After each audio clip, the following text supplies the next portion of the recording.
friends, it's Deborah with Be Vintage Style.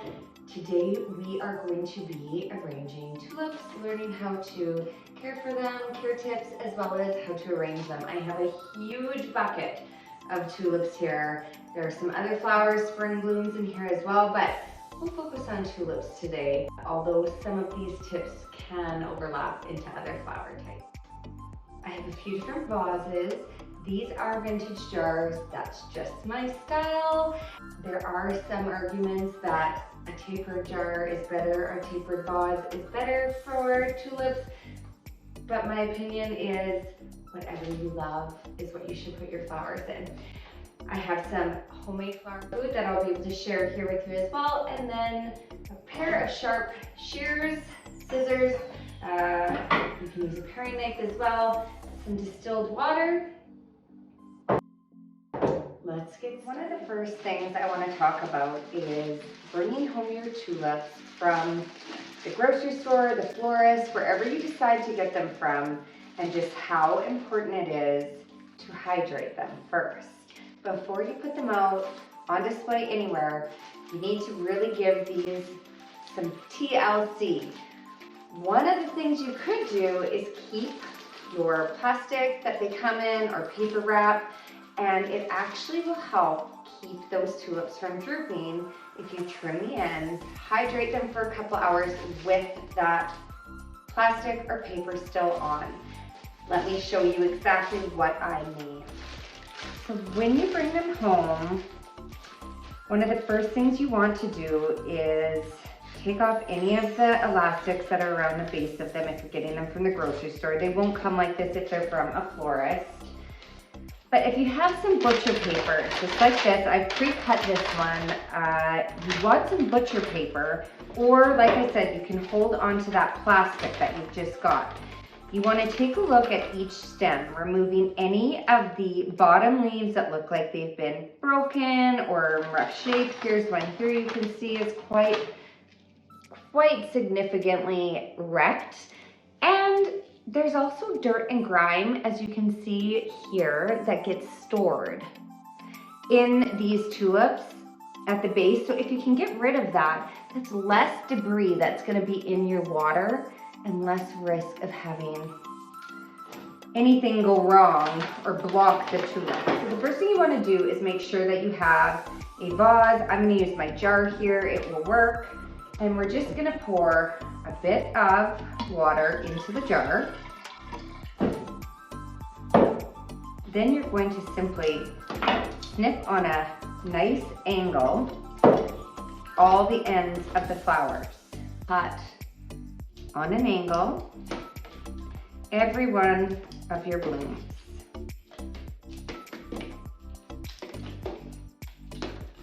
Make sure that they're all nice and even in length. I like to keep the bases standing out a little bit. And then all you're going to do is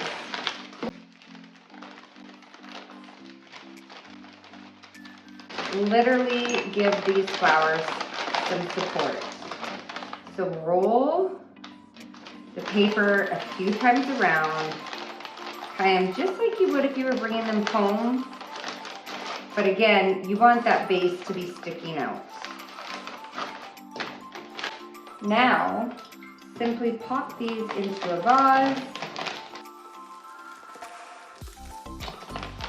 like so, with water in the base.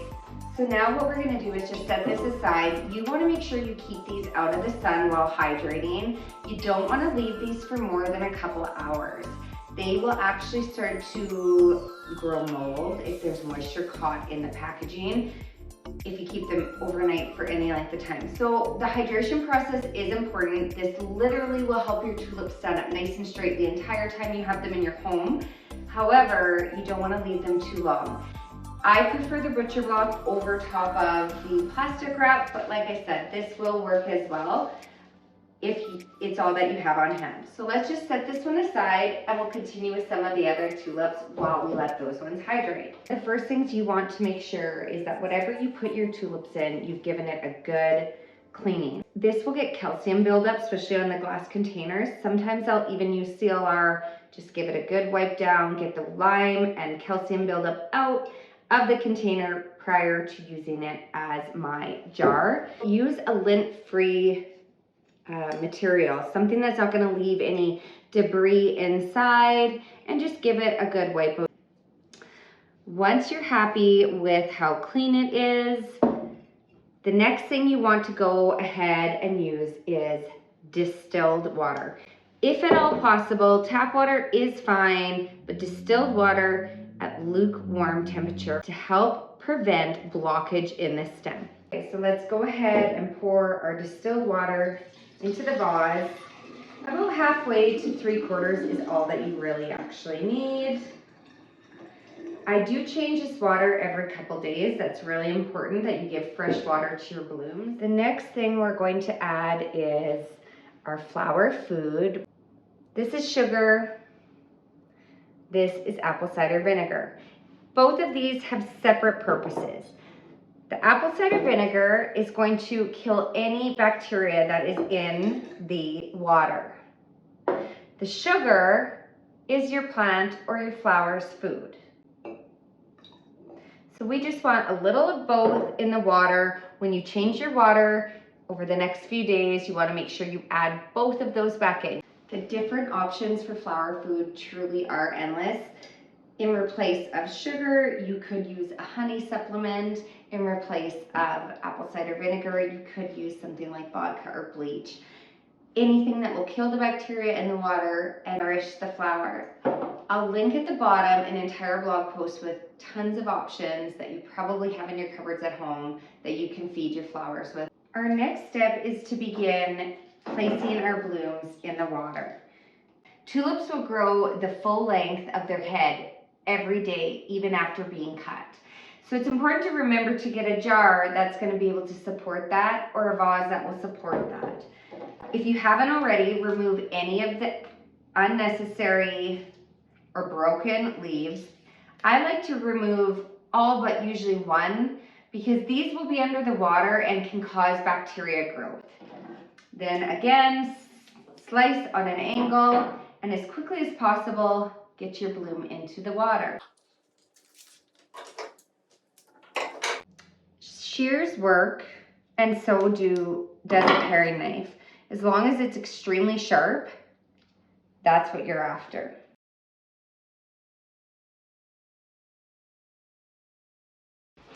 Now that we've made it this far, the big secret about arranging tulips.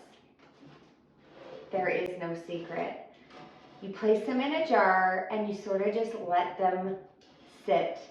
You can move them around to make sure they're nice and even, make sure that they sit well. The last tip I'm going to give you is copper pennies. Pop a couple of these into the base of the water, and this will also help prevent any bacteria from building up and blocking your tulip stem. Copper actually kills bacteria in the water. I usually like to put about 3. And there you have it. That's how you arrange and care for tulips. I hope you guys learned something new. Stay tuned. I'll be sharing lots more videos to come.